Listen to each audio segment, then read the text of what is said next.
Hi there and welcome to everybody. Nice to see some of you in this evening, and we're going to carry on from where we were yesterday with the building of the lamp stand, and following on from that we'll be designing and building a wooden shade for it, so don't forget to watch out for that. Okay, so let's make a start. Actually before I start, Bench.Talk 101 is on tomorrow at 8:30 UK time. There is a link in the description to this video. Everyone's welcome to go, and you're welcome to share the link as well. So let's get started.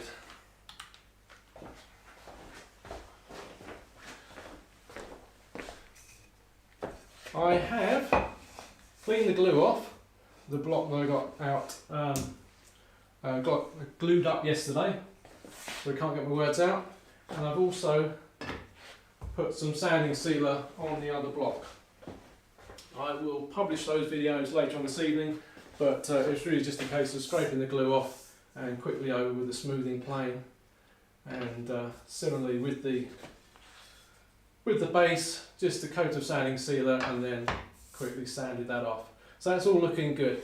So the main thing today is to get the tenon cut in the base so that we can pop that on top, and then to taper the stem in the way that I designed it, which is going to be a challenge. I don't think I've done anything quite like that before, so interesting. We may have audio today, but quite possibly we'll have some other things going wrong whilst I'm trying to do some of the woodwork.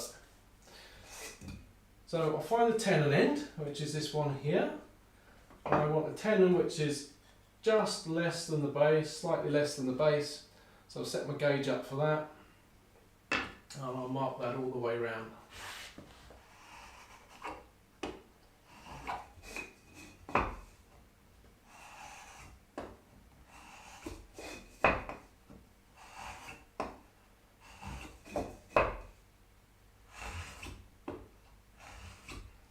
I've also dug out a little bit of walnut.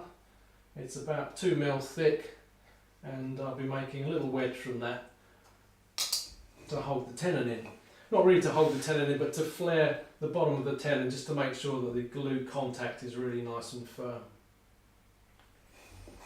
So the next thing I want to do is find a chisel and just give myself something to saw against.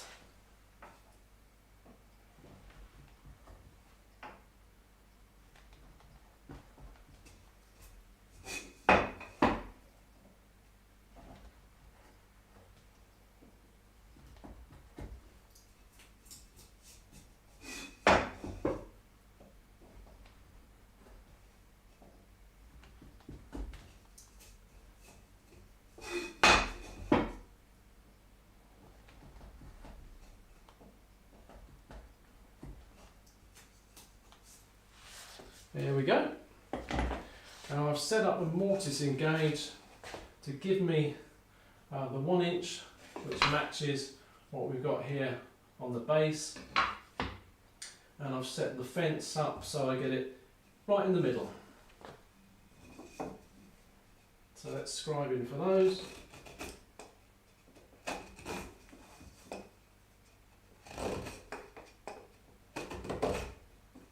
I'll just scribe down the line, down the side from my line.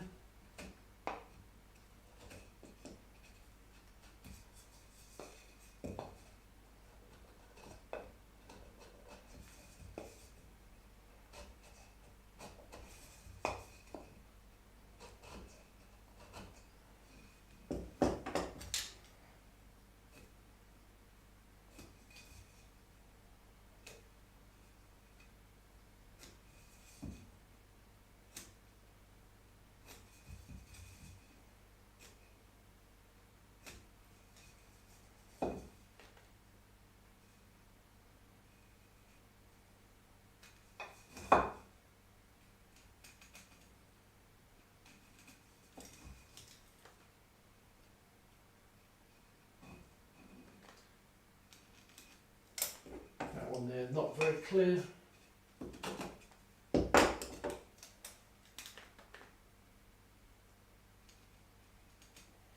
There we go. And you can see our cable is going to come out in the actual mortise, offset because of the side in which I ploughed the groove, and at the other end, as you can see, where I flared the groove so that I can get my fitting right in the middle.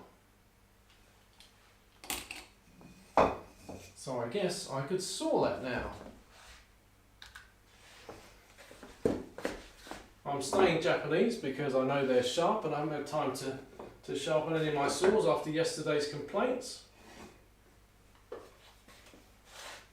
I'll be sawing down to the tenon lines I've just marked. Just extend those right into the saw cut. I have a question. Have you ever thought about buying resharpenable Japanese saws and learning to sharpen those? I probably have thought about many different things, but I haven't gone down that route yet. I'd like to actually buy some very expensive Japanese saws, some really from the master saw makers, but again, that's a case of money. It's a wish. It might happen one day. As you heard there, we've got Shrenik on audio today, just to try and make sure nothing goes wrong.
Now I'm going to try and split some of this out.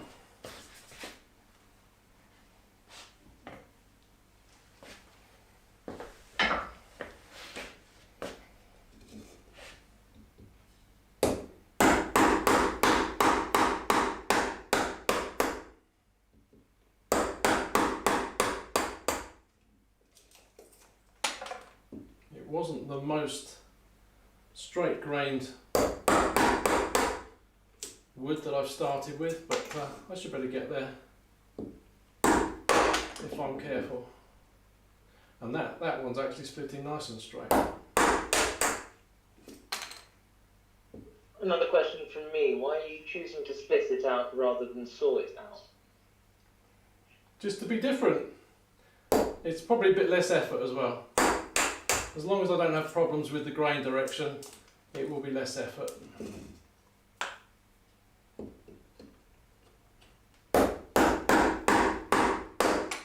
I'm starting, when I chop on one of these sides, quite close to the edge, so I can then see whether or not the grain direction's going in the wrong direction. If it's going in towards the middle of the stem, and then I've got to be very careful, I can't chop it right the way back to the mortise line. If it's going out, not a problem, and as you can see on some of these it's going almost straight down, which is wonderful.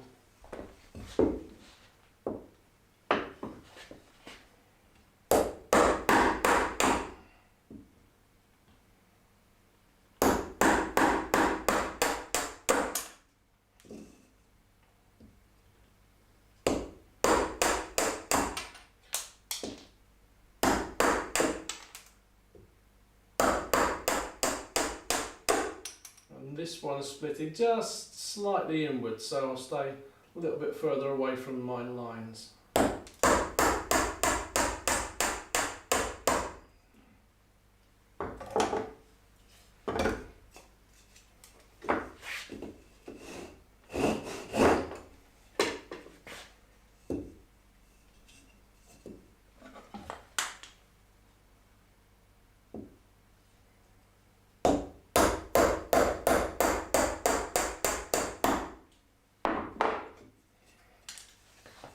Now what I've got around the shoulder here is a little bit of excess wood to get rid of, and I'll put that in the vise and just pare that in.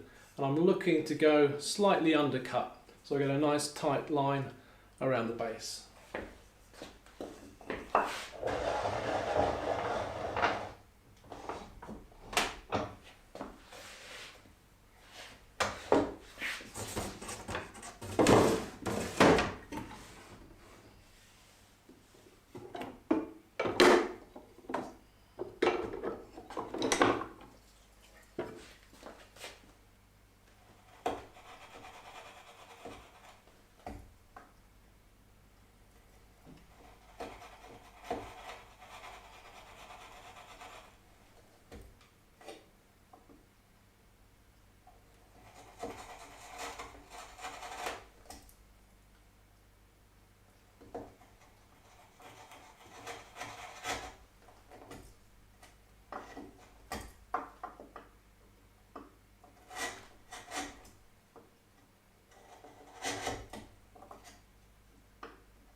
I hope nobody's still got Christmas presents to buy,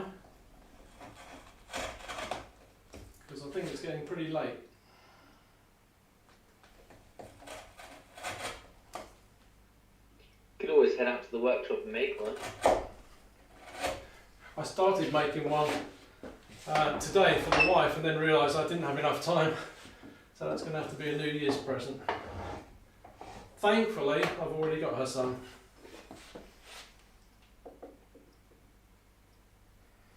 But if you look very carefully, you might see some shavings here. If you can identify them, you'll know what I was making it from.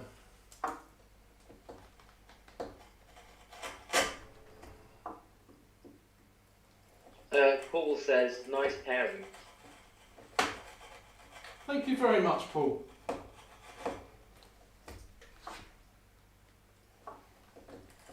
Those are really some beautiful end-grain shavings there. The ones I just dropped in front of the camera? Yeah. They're actually face grain. I know why you said that, because they look like it, but they're cut across the grain, because that was the only way that I could plane it without getting any tear out. I see.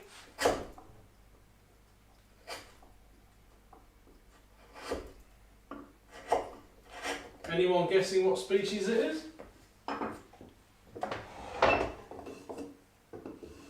Ash? It's not ash. Let me show you. Sorry, I thought the shavings. So, were there shavings from this lamp that you're building? No, they're not. No, this is from the present I was trying to make today. Ah. You can see that. There's no light in that area, is there? Let me go on a different camera, because this is quite an interesting thing to try and identify if you can.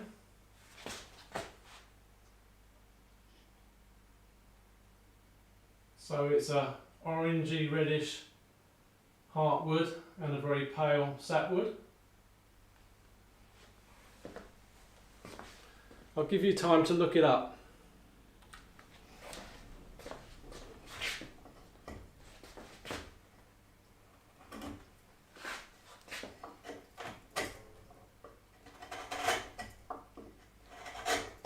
Midnight Joker asks, is it sycamore?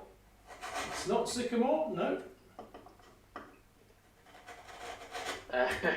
Paul Smithy's jokes, I think it's a joke, he says Wenge. No, not Wenge.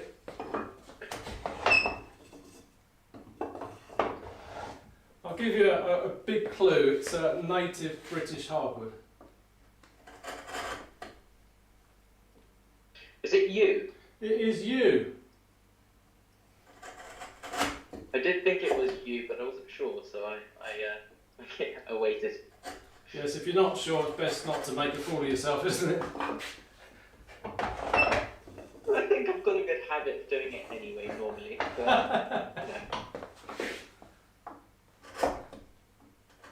I'm getting too carried away with this undercutting. It looks pretty good. I want to make sure the tenon actually fits. And it'll probably be snug at the moment because I've stayed away from my lines. And it is both top side and bottom side, just a little bit. So I'll creep up on my lines.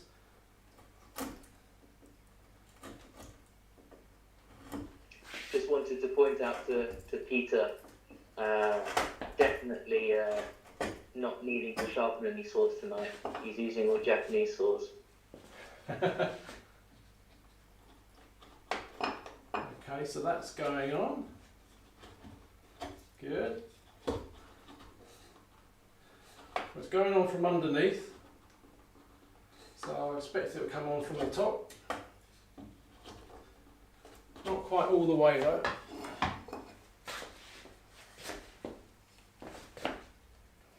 I'm actually pairing with the grain here, so tell me off if you want to. Peter's asking, what tools did you get for Christmas? I haven't had my presents yet. I didn't buy myself any presents. So I'm hoping to get something along the woodworking line. You don't want more woodworking books, do you, Mitch? I don't need them from the point of view of I've got so many to read, but they're always nice.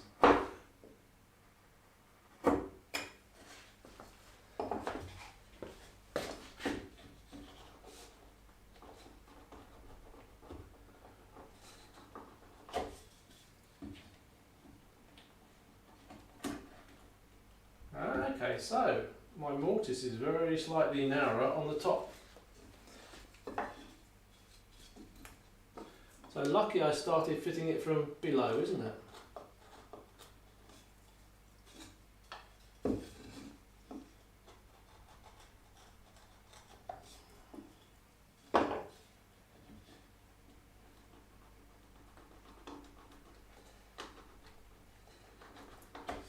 Well, I think that's a pretty good fit.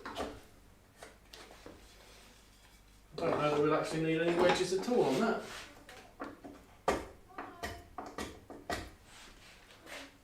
That's my daughter just returned home.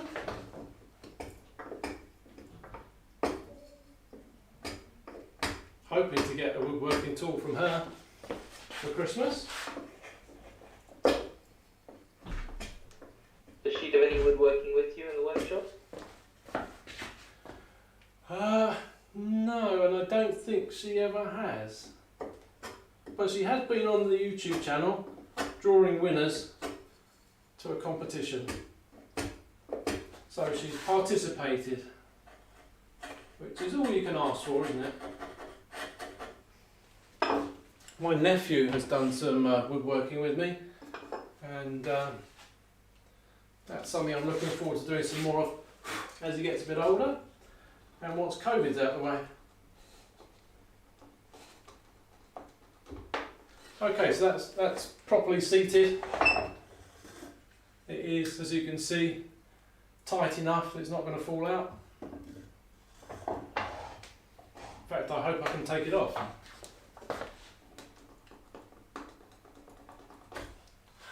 Jolly good. So, tapering would be the next thing to think of. And I think in the design, I didn't print it out, but I think I did about a third up from the bottom would be the meeting point of the tapers. So I've set my gauge to a third. Of course, I've removed the material it needs to run against, but it'll give me an idea. So about there. And what did I make the other day? Panel gauge, so I could use that, couldn't I?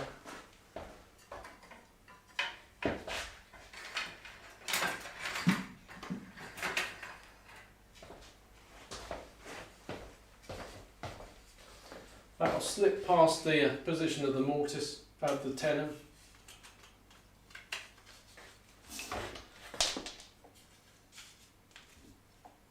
So where is it?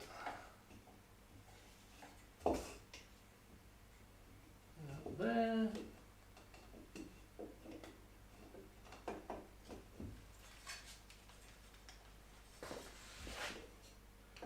So I knew this would come in handy.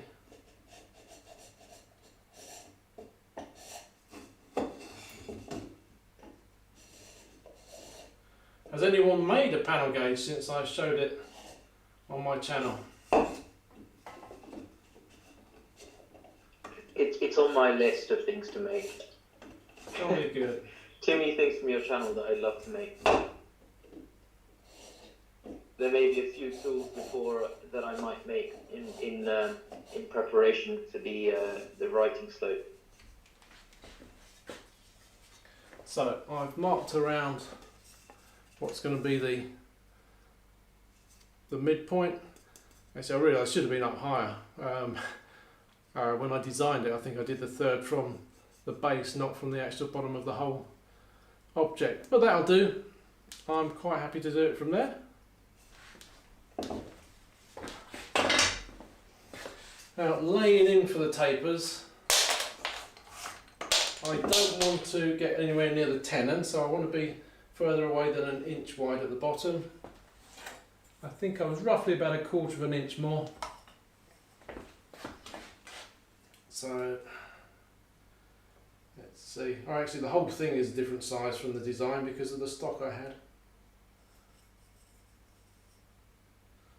So I think if I come out to about here, we can always adjust this later if I'm not liking the shape of it.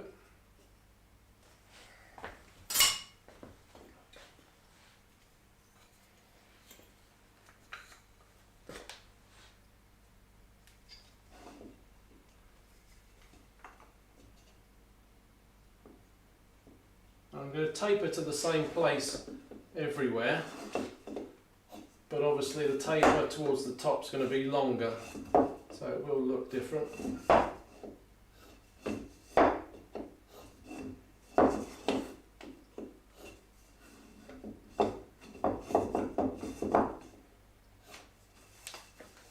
So just using the pencil gauge to mark off the distances away from the edges that the taper is going to run out on.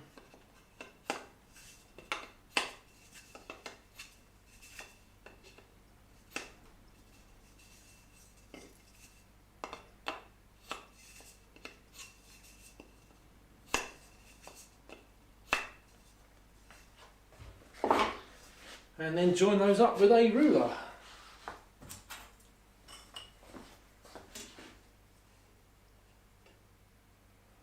I actually went on from the design the other day and put some extra facets in, so I may do that or I may not.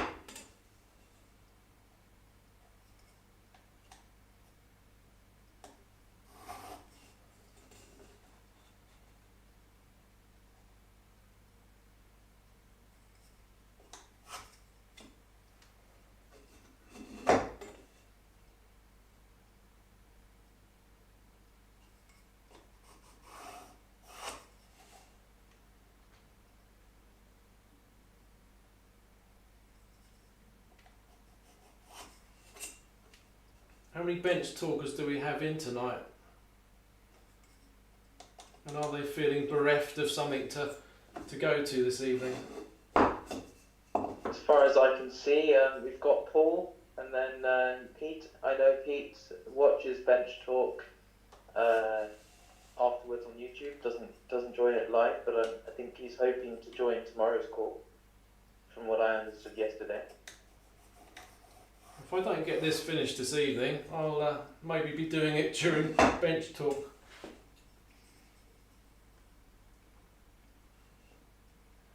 And that's starting at 8:30, is it, GMT? 8:30 GMT, and carrying on probably through to the North American evening, possibly even and further beyond, and into our Boxing Day morning. Who knows? It's a brave man that does all of that. So, I've got a taper marked on every side now. It's not that big a taper. I don't know whether to just plane that or to saw some of it, but I did get the rip saw out, so maybe I will rip it. I'll just put some lines on the end to guide me as I start. So just connecting those points together. I think I've got it on the gauge, haven't I? So let's use that.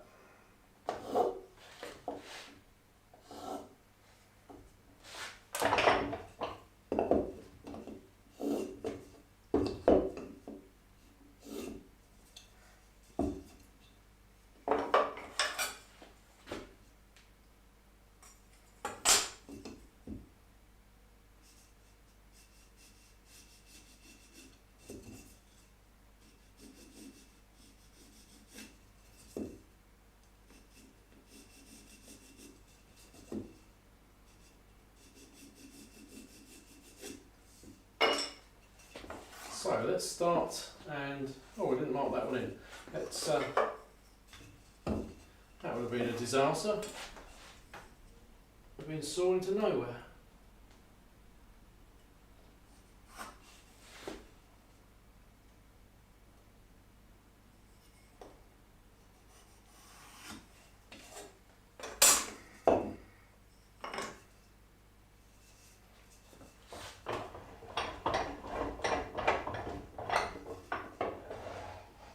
So what I'll do is I'll try and rip to the lines, and then I'll plane to clean up, so it won't end up exactly on the lines, but I'll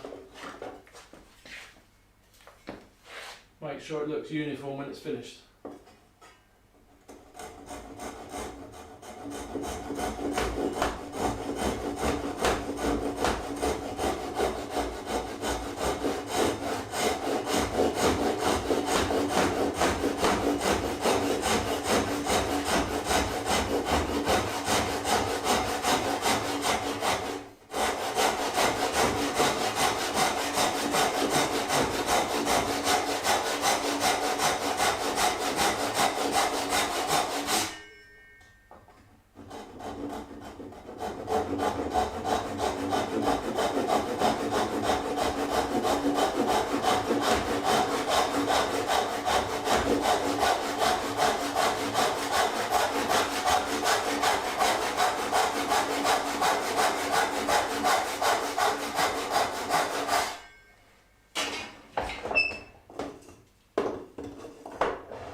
I don't want those to come off because I won't have any lines to follow.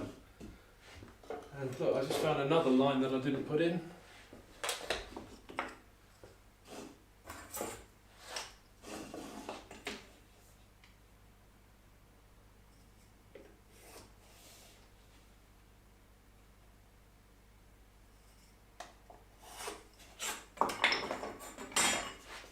So before these sides come off, I'll cut the other sides, so I've got that line to follow with the saw. Mitch, we have a question that Pete asked, and then Paul's asking you directly. Where do you get your timber from? Where do I get my timber from? Well, this year I've had timber delivered because I haven't been able to go out because of COVID. I've used Timberline, I think it's called. Timberline. One with a tree in the Otherwise logo. known as exotic hardwoods. Exotic hardwoods, I like Surrey Timbers when I can get up there. Natives, I go to Willow Sawmill, especially for character timber.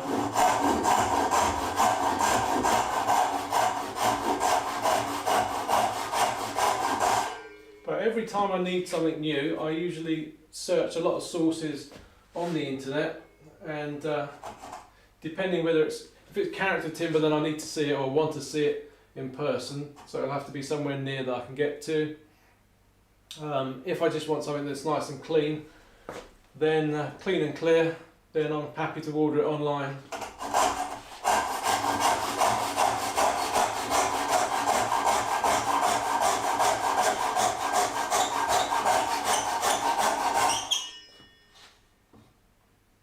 Does anyone have a good source of timber in the UK or anywhere really? For me, it's always Surrey Timbers. For me, it's always Surrey Timbers. Do you go along there? I go there when I need something specific. But otherwise, I usually go see something.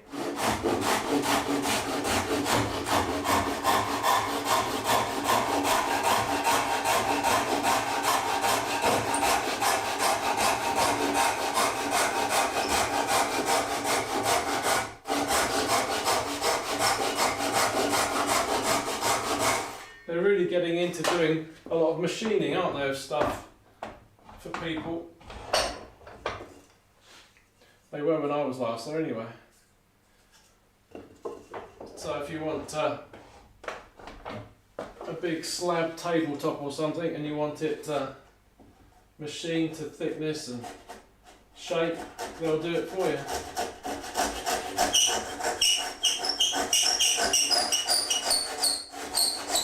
My favourite part of Surrey Timbers is their hobby section.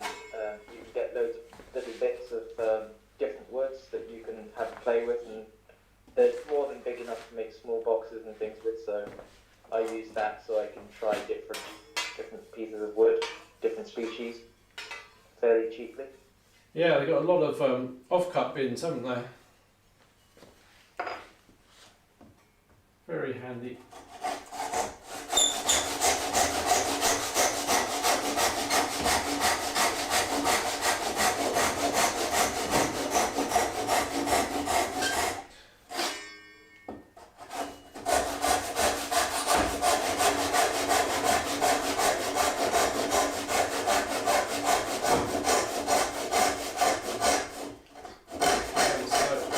Pretty much finished here, so I'll cut through,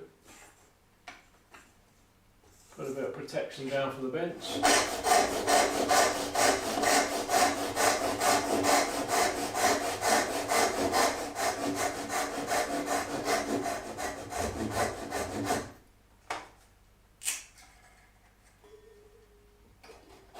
So Peter was asking, did you do an apprenticeship? No, I didn't do an apprenticeship. I'm entirely self-taught.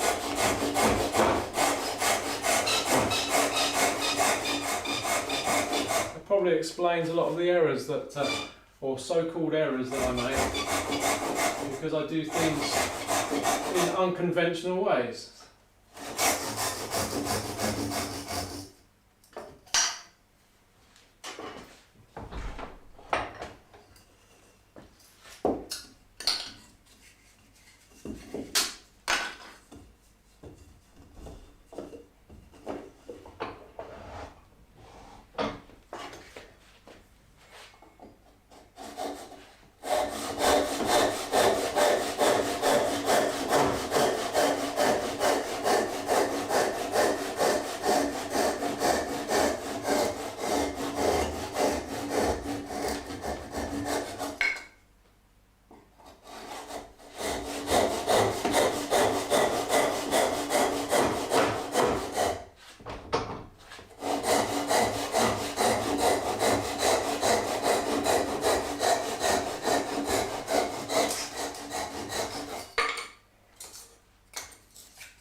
it's got the bottom tapers done. And now I've got the long ones to do. You lucky people. And on these you can see I can't clamp it easily to saw the whole lot, so I'll get so far and then I'll stop.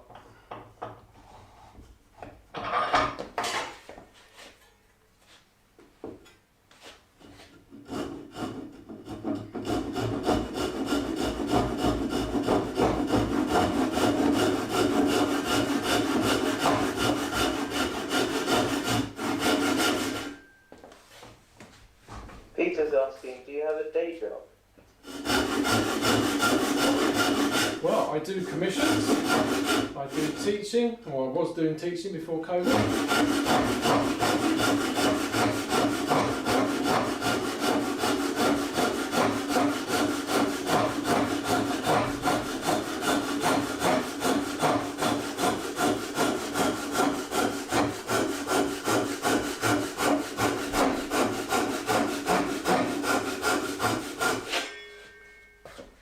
I used to be a project manager before I got into woodworking, and that gave me the ability to do this and give that job up.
If you watch the Bench.Talk.101 episode where I give a talk, I give a bit more detail on how I got into woodworking, where I learnt, what I know about it, etc.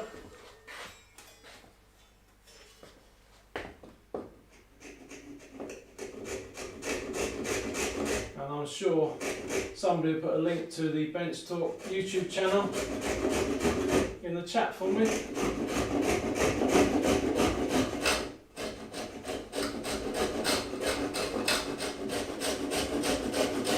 Either Paul or Shreddit, hopefully.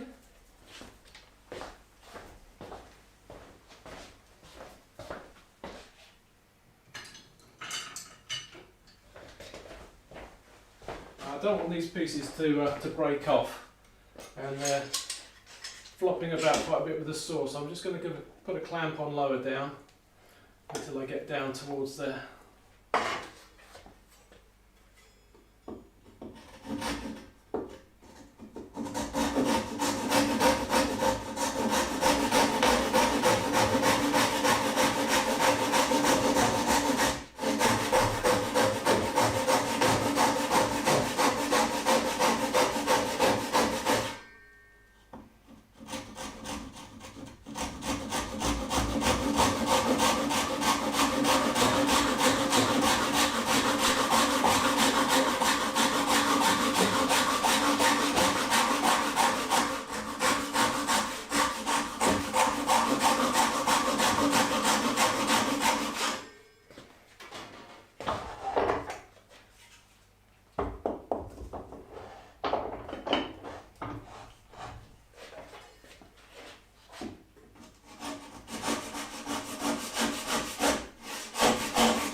It looks a bit more like a cabriole leg, but we'll sort that out with the plane.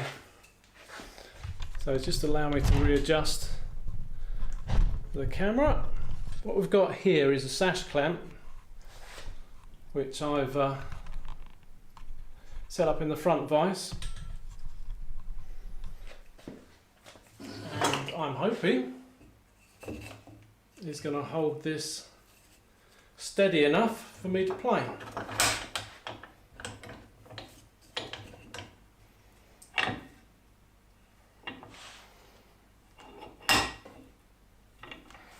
Now the grain in this board's going up that way. That one I can't see because of the saw cut, so we'll start off slowly.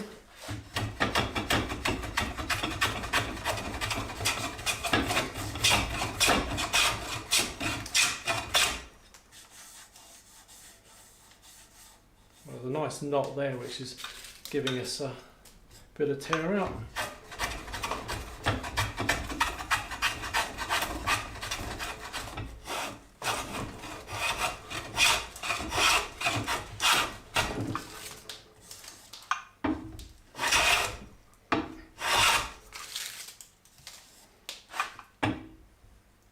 I'm starting the plane up at the line where the taper is supposed to be starting from.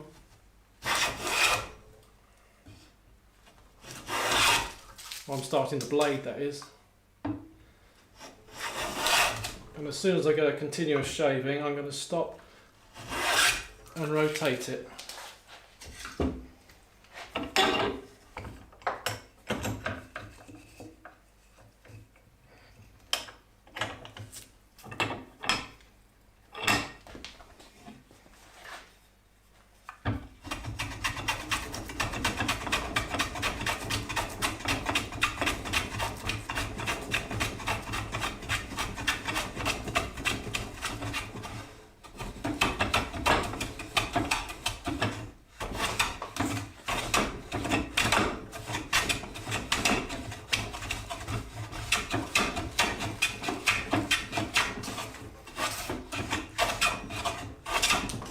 The fact there's a gap here suggests I know I missed the line a little bit on a couple of the sides, so that's just taken me slightly away from the planned taper.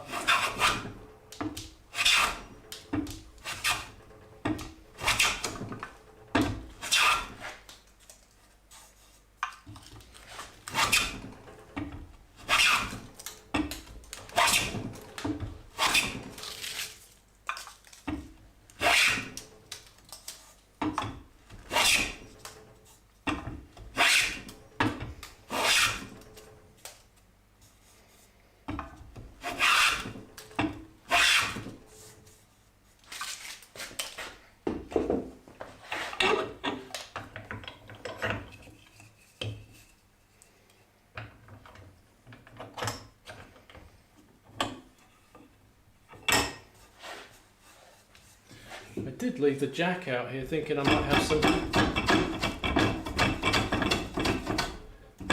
particularly heavy work.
If anyone wants to say it would be an awful lot quicker if you'd actually turned these legs, oh, not the leg, if you turn this stem, you're absolutely right, it would.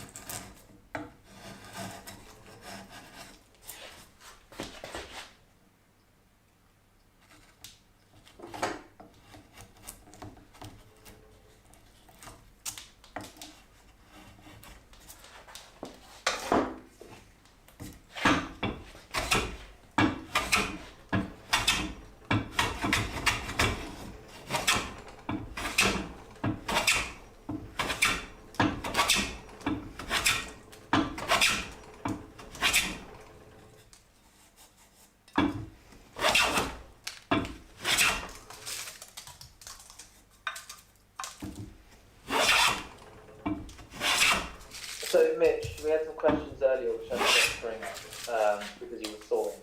Yep. Does woodworking help reduce stress in your life? It does, definitely. And I don't know what it is about it, but it most certainly does. Does anyone else feel that way? Whether you do it as a more full-time or just as a hobby? I definitely do. I do it as a hobby, but I find that it just calms me down completely in every way. I get to learn new things every time, so I love learning different things. Not learning academically, but just learning new skills. And every single time I get in the workshop, I learn something new.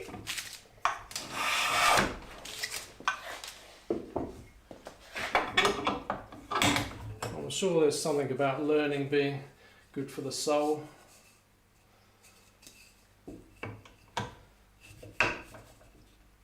And then Pete said that you should go and work for him if you ever fancy a break. What does Pete do? I think he's a joiner. Ah, Yeah. He said he's currently making some bunk beds. cool. Now, I had a And guess. he's also asked you how you get to use the how do you get to use the conservatory as your workshop? Well, I mentioned last time that was probably going to change, and that is what's going to happen. So, Have you finally been kicked out then? well, I've been offered a warmer room with better, or with less heat tolerances, and better heating, and it's larger. You're moving further into the house then? It's larger. Yeah, I'm moving into the house, man. Upgrade. So you might say I'm being a bit jammy, really. That'd be an interesting one. How would you manage dust? Well, the same as I do now. The door is shut. Do you not find any transfer into the house from your conservatory though? Not very much, no. If I forget what I'm wearing on my feet, you know, I've got, shows how old I am, pair of slippers in the house, work boots out here. If I forget to change from one to the other, then there's a big transfer of shavings and sawdust.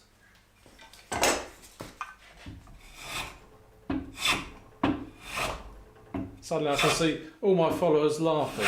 I think that's probably true.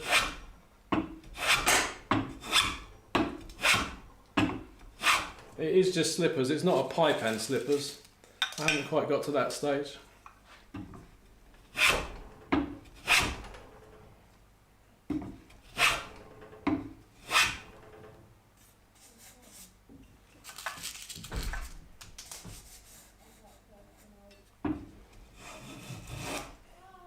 Bye!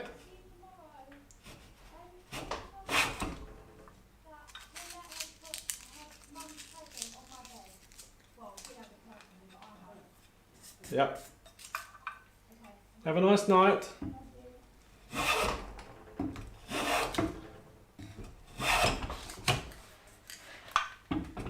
So it must be a record today. We've got 3 people on the live stream.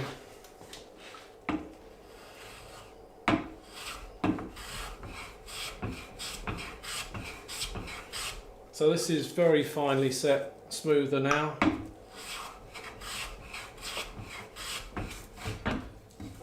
Can use a bit less force. Where I'm getting quite close to the tenon. I don't want to dip at all as I go over the end. And hit the tenon. Paul says that looks like a BT Vice. Who made it? Looks like a what? A BT Vice. A big Vice. Oh, it's a Joe Bergs, Sweden.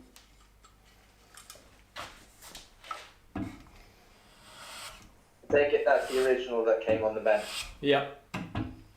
How often do you replace the drawers on it? No, I haven't replaced them. I got this second hand, and it had very clean jaws actually, and I've just looked after them.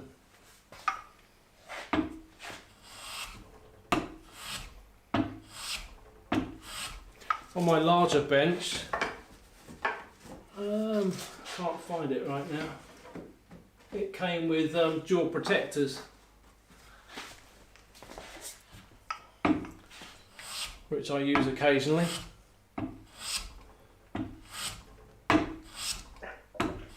Peter says that he goes to his shop in his slippers. He does his shopping in his slippers. Cool. No, to his workshop. Oh. I could see him down at the local Sainsbury's in his slippers.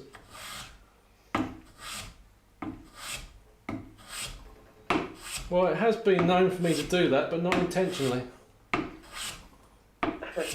Not Sainsbury's, the workshop. Paul uses his kitchen at the workshop when his missus is not here. Well, I'm getting the idea that Paul does a lot of metal work on the planes, so that in the kit. He does it interestingly. He does a lot of restoration. But does that not involve any metal work? Well, if you call rust removal metal work, then sure. I don't quite like that little patch there. Should have sawn a little more carefully.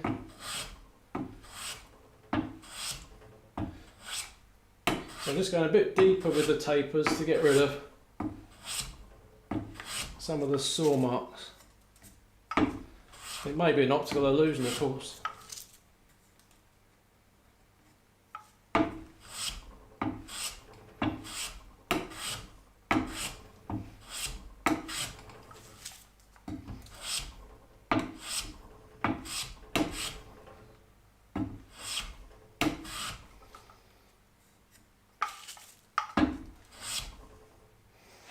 Okay.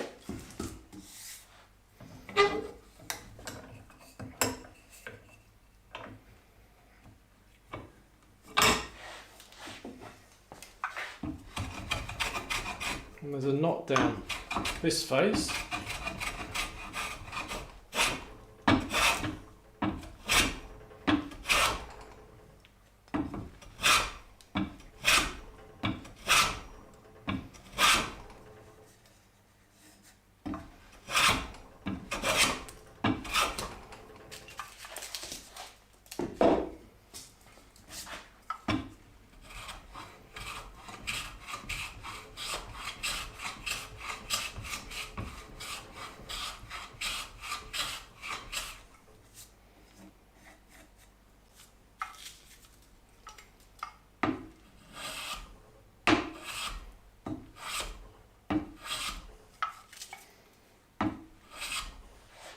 Well, it just shows what a lovely surface you can get on a knot if you've got a nice keen edge.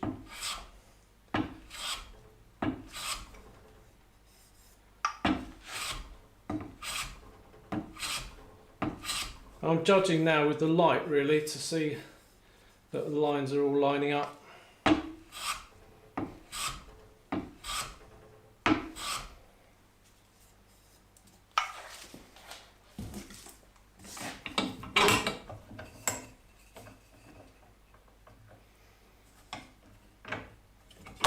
Definitely my sawing on the top here was better than the longer cuts.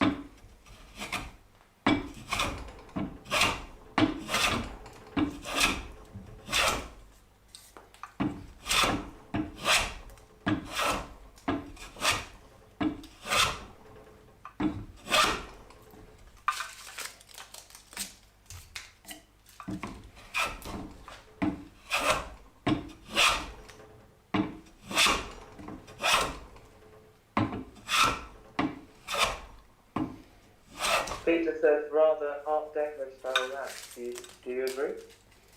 Yeah, I think it probably is.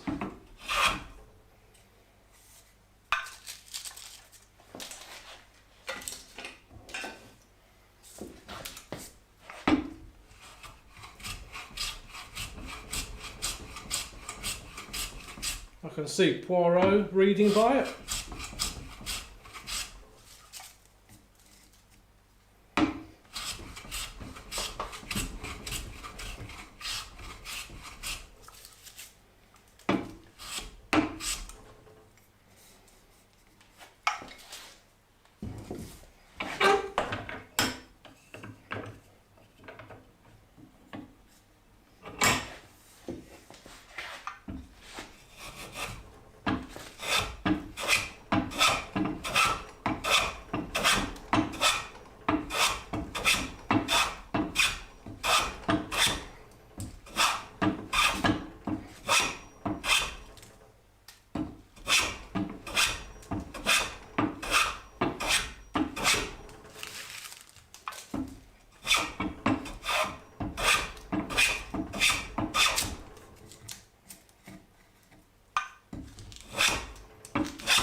How are we doing for time? Sorry,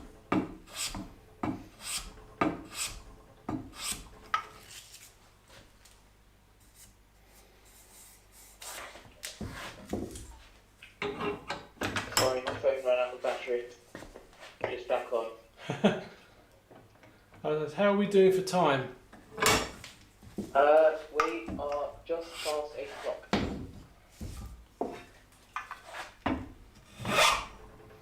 Right, I'm just trying to refine these tapers so the facets all line up and giving it a final smooth.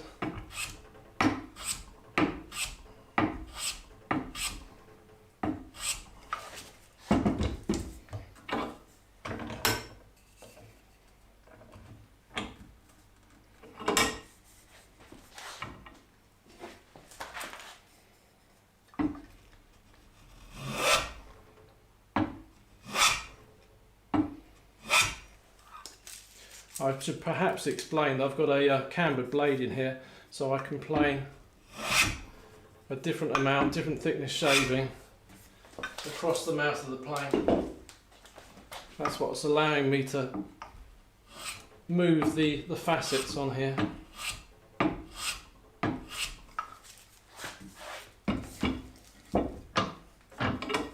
Nearly undid the wrong vice then.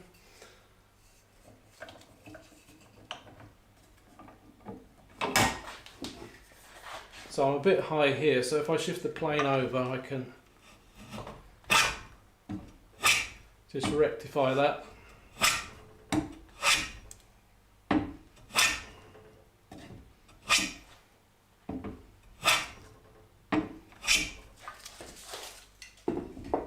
And at the end of the day I'm just shooting from eye here, and what the eye sees is really what the finished user is going to see. If it looks alright to my eye, it should look alright to anybody else.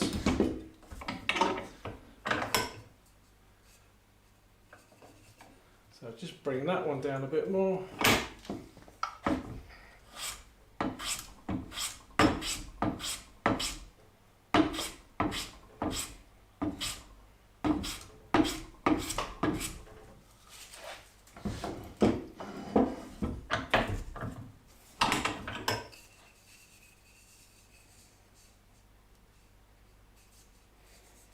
Yeah, that looks fine. So I'll just smooth the lower tapers and we'll call that done.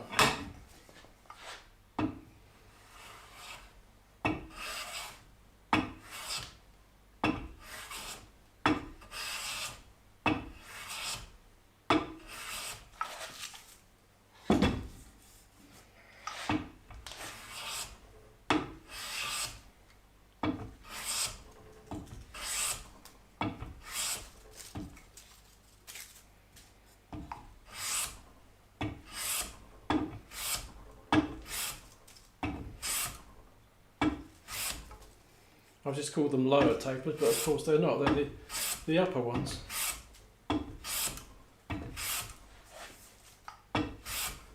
That's moved the line up a little bit, so I'll have to carry that over on the other sides as well. The reason I took so many shavings off there was I found a little bit of sawn area that I hadn't planed before.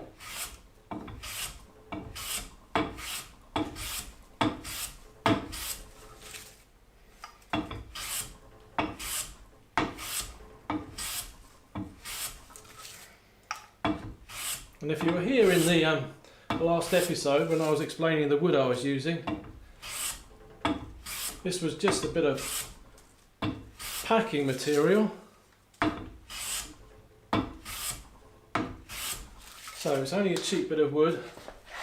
Well, clearly it was cheap to whoever packaged. Do you mean Nordic boxwood? Oh, box, yeah, is that what you meant by box the other day? Yeah, it's Nordic boxwood because it came off the box, didn't it? Ah, I see, yeah, very good. I'm a bit thick, I didn't get that yesterday.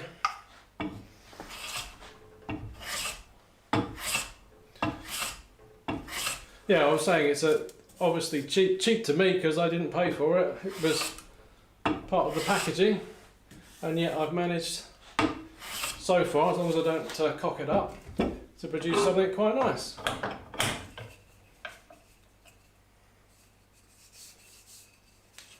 Okay, so I'm happy with that. Hope you are too.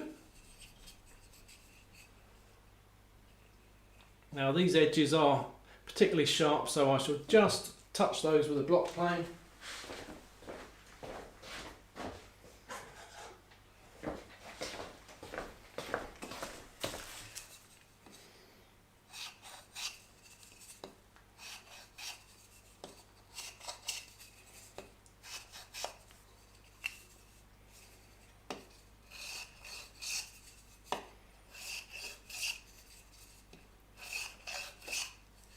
That's good protection against splinters, but also if you're going to put a thin finish on it, sometimes it doesn't like to attach to very sharp corners.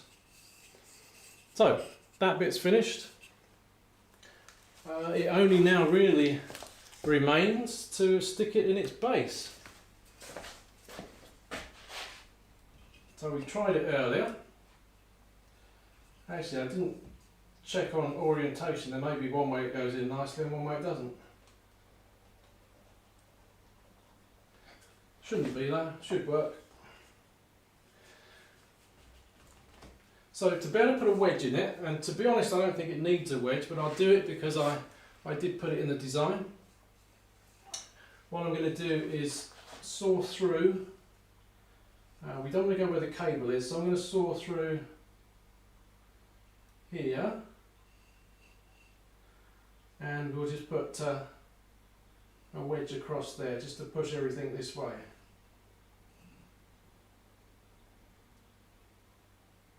That should be fine, and then just make sure that we put that against the end grain in the base. So it's back to the other vise. And this is where I end up in trouble because I should have done this first. I can't clamp it very easily now.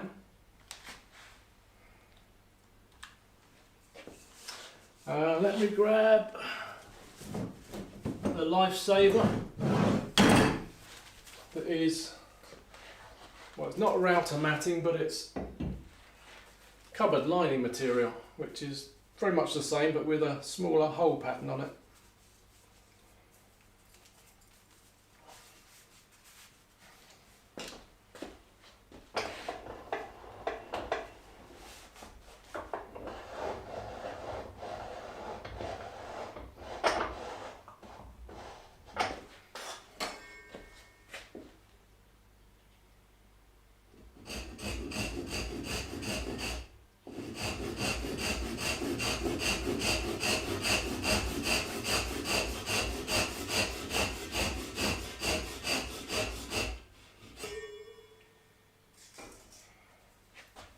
And the other thing I will do is use a drill just to put a relief hole through the bottom of the cup so that the wedge flares the tenon, but hopefully doesn't put a split in the rest of the wood.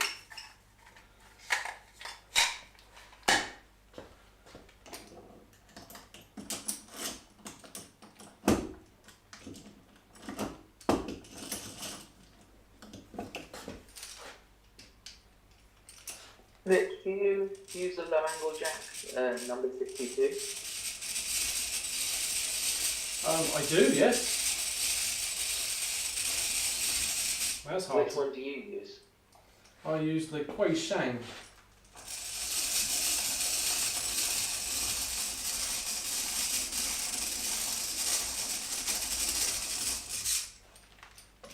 I'll show you in a second.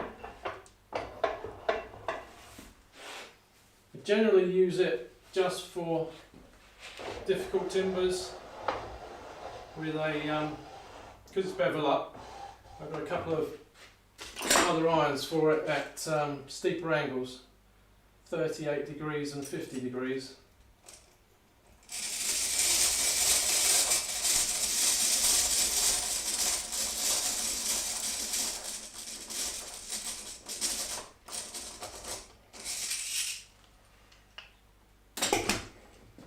I'll just finish that cut.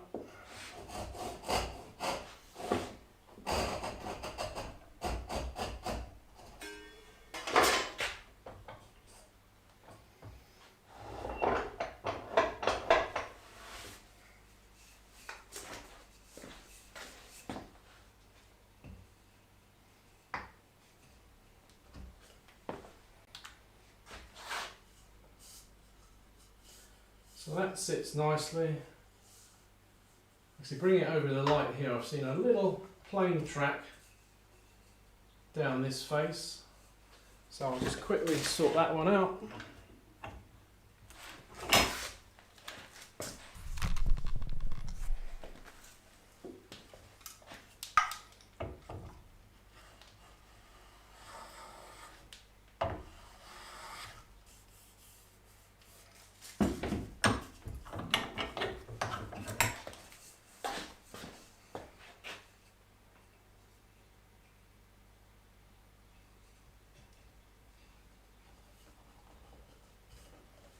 So that's going to go that way. Now we need a wedge for it. I'm going to use this bit of walnut that I showed you earlier, and I'm just going to put a little wedge shape in the end of it, cut it to width, and we'll be done.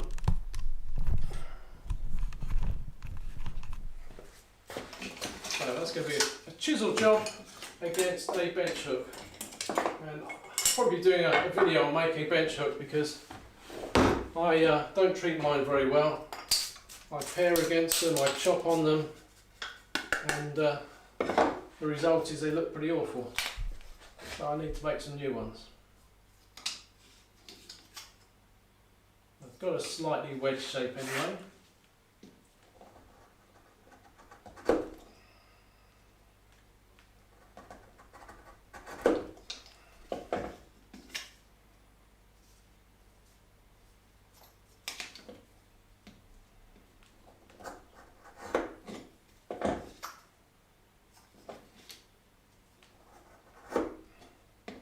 So it's about saw curve thickness right at the tip and just a bit thicker further down. That wants to be 1 inch wide, match the tenon.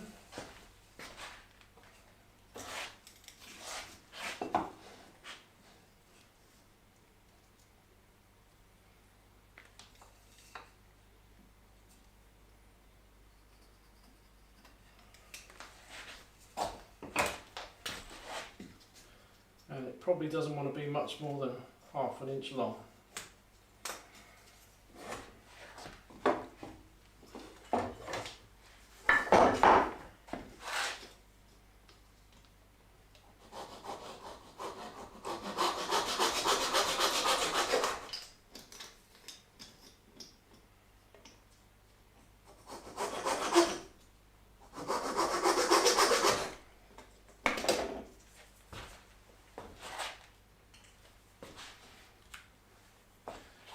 So it's that time to put some glue on it. Cover up my bench. You may have noticed the colour difference in the bench here. I re-flattened it after I shortened it, and I haven't yet treated it, so naughty me.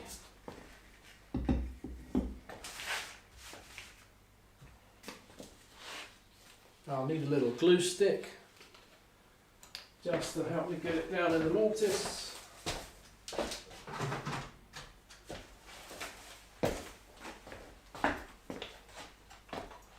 I'm only going to put glue into the mortise and onto the wedge.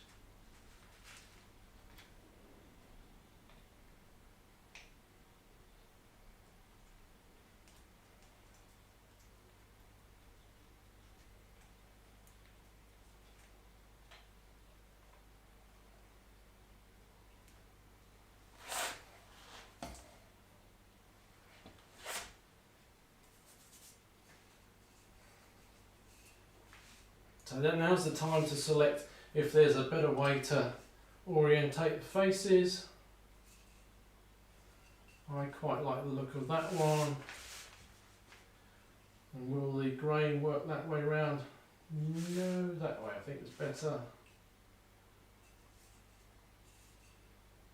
Okay, so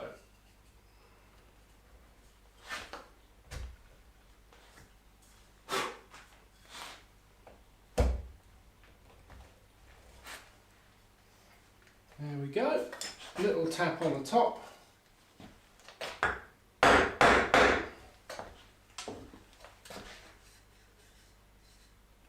Looks pretty good.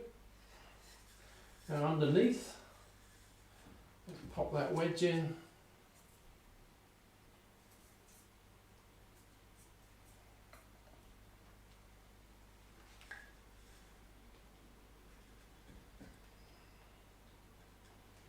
It's quite tight.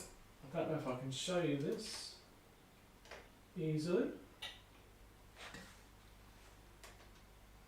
It might have just disappeared for a second there. Always got to have one technical hitch, haven't I?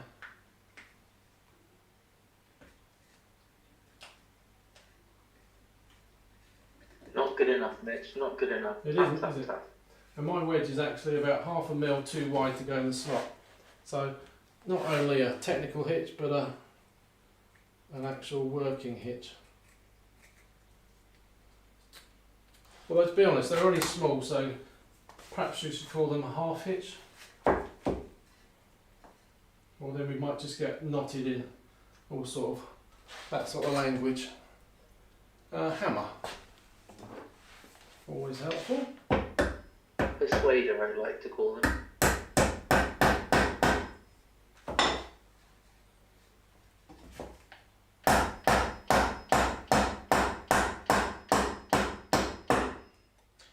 Sounds like it's tightened up. Excess glue out. And then if I find myself a flush cut saw,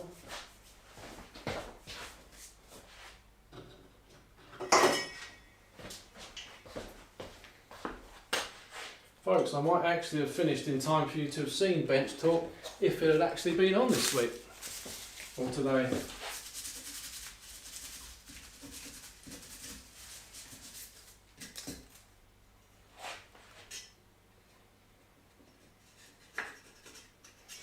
Yeah, let's put it in the vise. Don't like clamping it, obviously.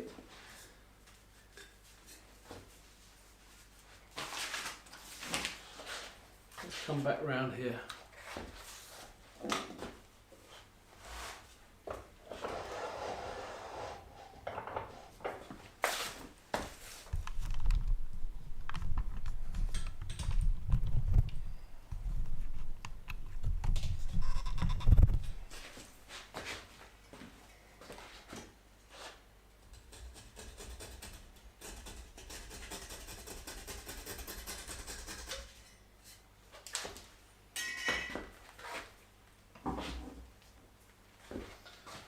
Get my saw chisel out.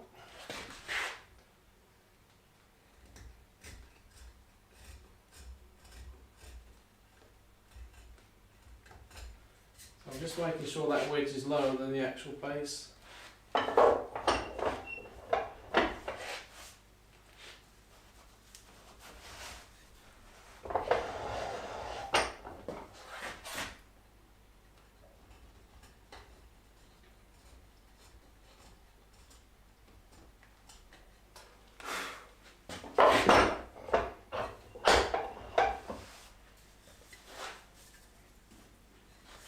And then I think we need a bit of cable. And Shrenick is the man with the knowledge of, is it part P, Shrenick? About the cabling you need to use? I think it's part P of the building regulations. Yeah. But you do need to use a 3/4 cable because you need to earth that. But that doesn't come under part P because it's in science. It comes under some other regulation, not building regulations. So, because I kept my hole clean and don't read any smut into that, but I did. My cable goes in nice and easy. I could wire up my fitting. I actually think the one that was screwing into the top would be the best one. Hang on, you're putting in a 2/4 cable?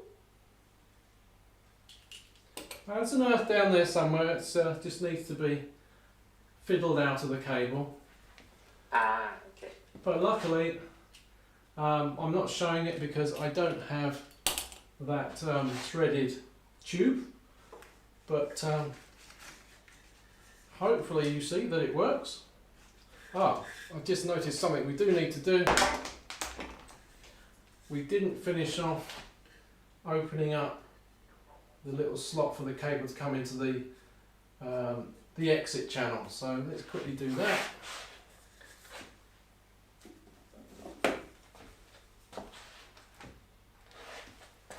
This is going to be an awkward thing.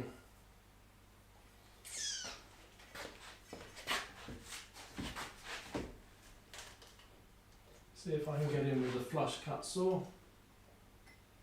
Otherwise I'll be chopping it.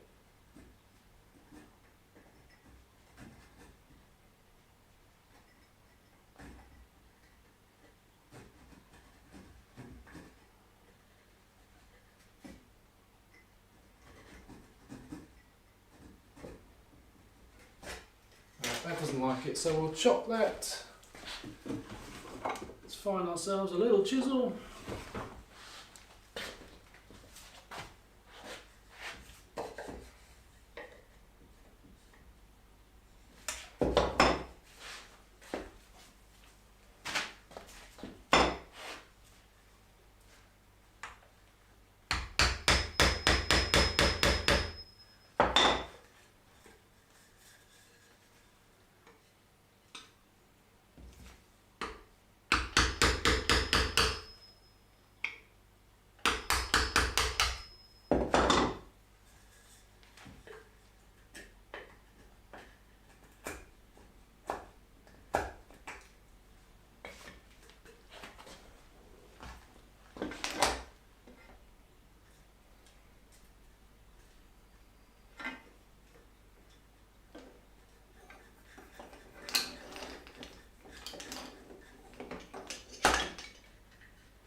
Now what we can do, we can put maybe put a cable clip in there, or a little staple to hold it so it doesn't pull out, and then cover the base with some baize, or even apply it to another wooden base. And there we have finished lamp stand.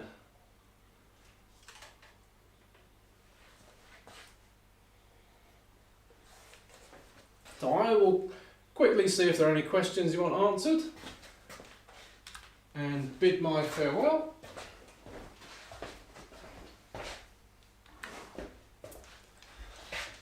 So I don't know if there are any extra questions or comments or anything you'd like to make before I disappear. Well, got a question from me. Are you going to do another live stream showing us finishing this lamp as well? I can do. I've already decided I'd like to finish it with a paint finish. So I don't know how popular that's going to be.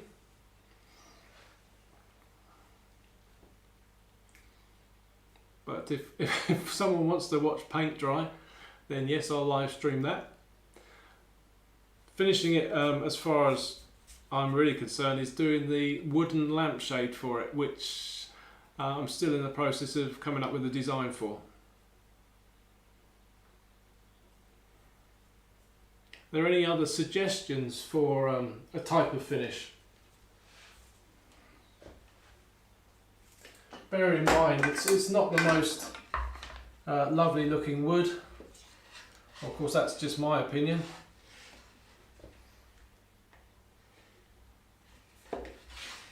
You could stain it. But would it take a stain nicely? I could do a sample, I guess. You could try on an aftercut, see if it takes a stain nicely. I've already Or put you could sanding sealer on the The base. base of it's got some interesting grain. You like the base? On your left hand side, Yeah? by your hand. Oops. Have I got some more light to put on the subject? I don't know. Well, I'll put it out there. Give me some suggestions. I've got the offcuts that I used, and I can always do a few samples and decide from there. Peter says paint it. Paint it, yeah. I'm also thinking of things I've got in as well, and I've got some nice Farrow and Ball heritage colours, which I think might look quite nice on it.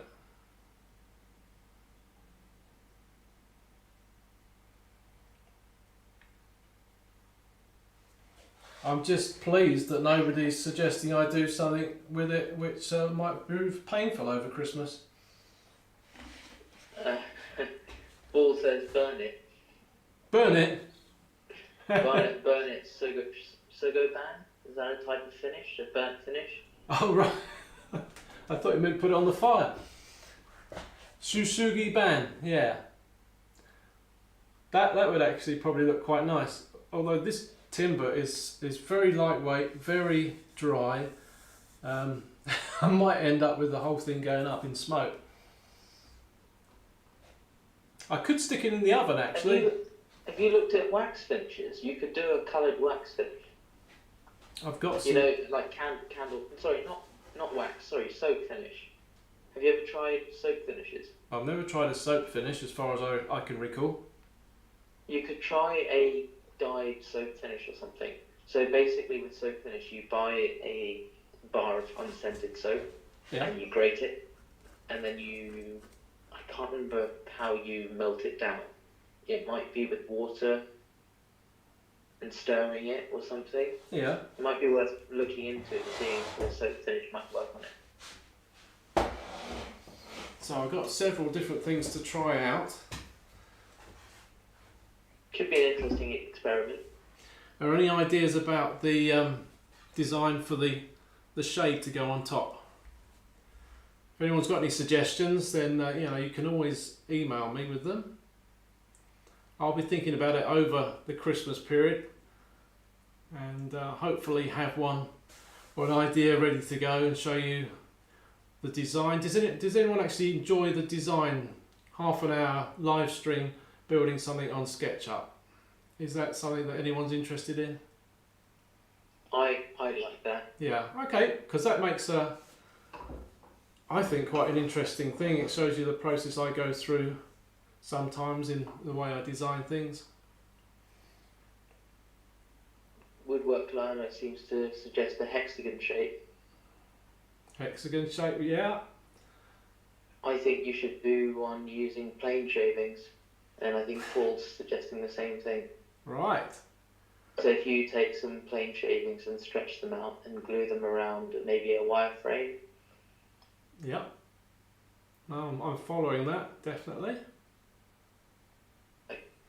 Oh, has anyone tried cellulose dope on wood shavings?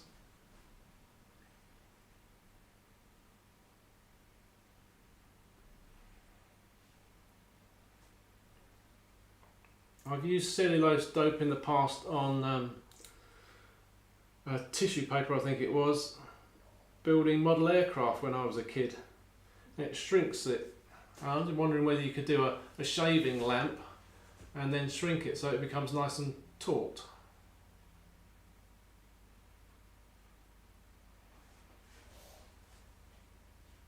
Try on some, I was about to say off-cut shavings.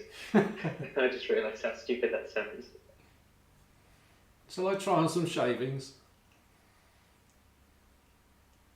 I think you should. Decoupage, says Peter.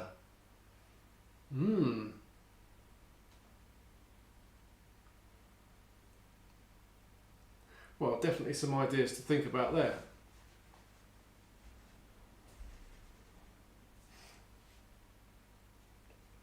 Well, I think with that said, I've got a lot to think about. You can email me or put in the comments any more suggestions for the lampshade, and I will try and come up with something so we can get that done early in the, probably be New Year.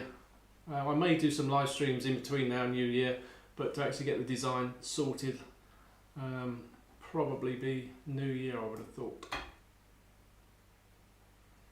So keep me posted with any thoughts you have. If you've enjoyed this, please like it and share it. And make sure, if you're not subscribed already, to subscribe so you know when I do the next live stream.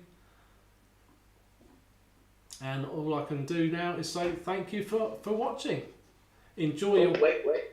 Press the bell icon, that way you get notified when there is a live stream. Ah, yeah, good point. Subscribe. When you subscribe, or even if you have subscribed, go back to my channel page and press the bell icon next to the subscribe button, and then you will be able to opt into getting notifications for when I post new videos or when I do live streams. So you needn't miss out in the future. Don't forget, tomorrow, Bench Talk 101. The link is in the description to this video. Be lovely to see you there. It's a long show. I won't be there the whole time. It is Christmas Day after all, but I will be popping in. And it'd be lovely to see anyone there. Alright folks, enjoy the rest of your Christmas Eve. Have a gorgeous Christmas. Indulge as much as you like and stay safe. And I'll see you soon. Cheerio.